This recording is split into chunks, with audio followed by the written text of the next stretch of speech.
But how difficult is it to actually have a framework when you have so many countries having competing claims in the South China Sea? Well, it is difficult, but I think the important thing is all countries realize that we have to really manage these tensions and settle whatever disputes we have peacefully. No one wants conflict. And I think with so many countries in the region, ASEAN, you have China, we realize that the only way to deal with these issues is through peaceful means and through diplomacy. And that's basically what a code of conduct would provide. It would provide the basis to deal with each other in the light of these differences. And I think every country realizes it. And I think everyone has the political will now, and I hope we can maintain it, to see how we can come up with at least a code which would enable us to manage our differences peacefully. Do you think that the Philippines will even bring up the reefs that China rather reclaimed and the structures they built on them?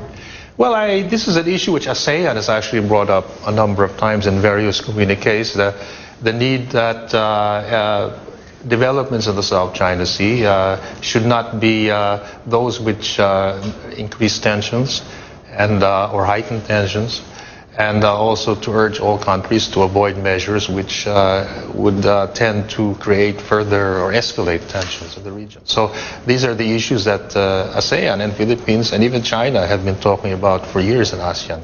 But of course, it's not easy, it's still complex.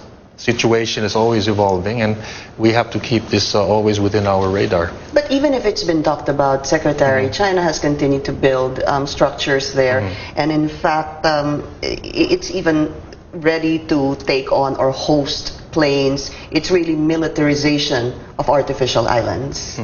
What do you intend to do? Do you intend to set that aside because it's already there, Secretary? I mean, the Philippines and ASEAN, andun na siya eh. At least from the Department of Foreign Affairs, we have consistently brought this to the attention of China. We have sent various notes seeking clarification on what these structures are intended for, because I think at the moment these are still structures. They have the potential to be either military or civilian, but what we're concerned about is that they not be used for military purposes. So we've regularly sought confirmation or clarification from China. And right now, aside from that, we have also created a bilateral mechanism with China. And the purpose of that mechanism basically is to discuss issues of concern to both the Philippines and China on issues of concern in the South China Sea. And certainly these developments are issues of concern.